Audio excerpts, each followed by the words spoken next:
আসসালামু আলাইকুম বন্ধুরা, আশা করি আপনারা সকলেই ভালো আছেন। দাজ্জালের ফিতনার তৃতীয় পর্বে আপনাদেরকে স্বাগতম। একদিন তামিম দারি রাদিয়াল্লাহু তাআলা আনহু এসে নবীজি সাল্লাল্লাহু আলাইহি সাল্লামকে বলেন, আমি বনু লাগাম এবং বনু জুজাম গোত্রের কিছু লোকের সঙ্গে ভ্রমণে বের হলাম। হঠাৎ করেই আমরা প্রচন্ড ঝড়ের কবলে পড়ে গেলাম, দিকভ্রান্ত হয়ে গেলাম।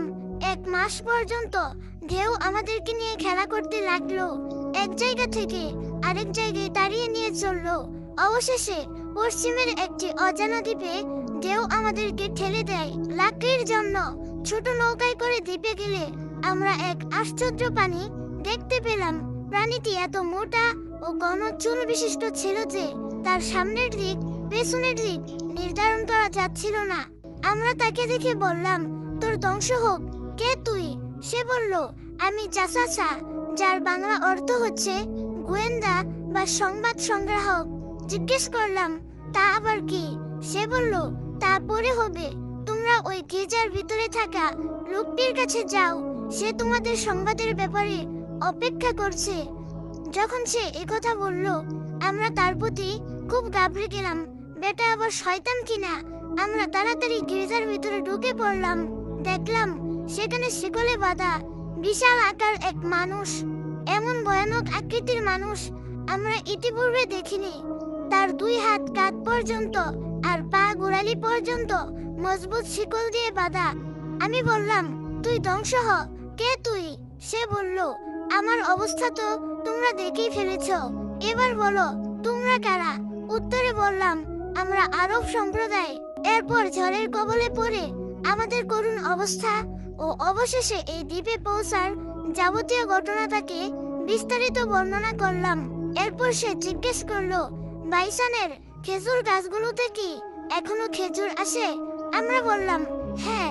সে বলল, অচিরেই ওখানকার গাছগুলোতে খেজুর আসা বন্ধ হয়ে যাবে। এরপর জিজ্ঞেস করলো, বহাইরা তাবরিয়া হাওরে কি পানি আছে? জবাব দিলাম, হ্যাঁ, ওখানে প্রচুর পরিমাণে পানি আছে। সে বলল, অচিরেই তার পানি শুকিয়ে যাবে। এবার সে জিজ্ঞেস করলো, জুগার ঝর্ণার খবর কি? সে ঝর্ণা থেকে কি পানি প্রবাহিত হয়? স্থানীয় লোকেরা কি তা থেকে পানি নিয়ে চাষাবাদ করে? আমরা বললাম, হ্যাঁ। আবার সে জিজ্ঞেস করলো, উম্মি সম্প্রদায়ের নবীর খবর কি? তার ব্যাপারে আমাকে খবর দাও, সে কি কি করেছে? বললাম, তিনি তো মক্কা থেকে হিজরত করে মদিনায় চলে গেছেন। সে জিজ্ঞেস করলো, আরবের মানুষেরা কি তার সাথে যুদ্ধ করেননি? বললাম, হ্যাঁ, যুদ্ধ করেছে। সে আবার জিজ্ঞেস করলো, তাদের সঙ্গে তিনি কি আচরণ করেছেন? তাকে সব ঘটনা খুলে বর্ণনা করলাম যে সমগ্র আরবের উপর তিনি বিজয়ী হয়েছেন। অধিকাংশ আরবই তাকে মেনে নিয়েছে। সে বলল, তাকে মেনে নেওয়াই আমাদের জন্য কল্যাণকর হবে। এরপর সে বলল, শোনো, আমি হচ্ছি মাসিহে দাজ্জাল। অচিরেই ভূপৃষ্ঠে বের হওয়ার অনুমতি আমাকে দেয়া হবে। আমি বের হয়ে বিশ্বজুড়ে ভ্রমণ করব। পৃথিবীর এমন কোনো শহর থাকবে না যেখানে আমি প্রবেশ করব না।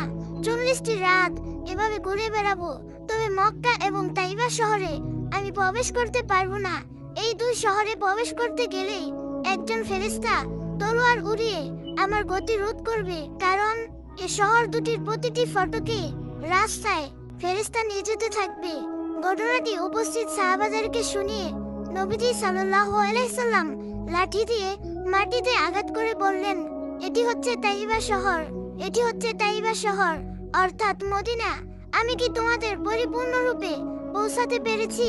উপস্থিত সবাই বললেন, হ্যাঁ ইয়া রাসূলুল্লাহ। এরপর নবীজি বললেন, সতর্ক থেকো, দাজ্জাল বর্তমানে শামের সমুদ্রে অথবা ইয়ামনের সমুদ্রে অবস্থান করছে না, বরং সে পূর্ব দিকে অবস্থান করছে, পূর্ব দিকে অবস্থান করছে, পূর্ব দিকে অবস্থান করছে। সহিহ মুসলিম শরীফ, হাদিস নাম্বার 5235। বন্ধুরা, আজ এই পর্যন্তই। পরবর্তী পর্ব দেখার জন্য অনুরোধ রইল। ভালো থাকবেন, সুস্থ থাকবেন। আল্লাহ হাফেজ।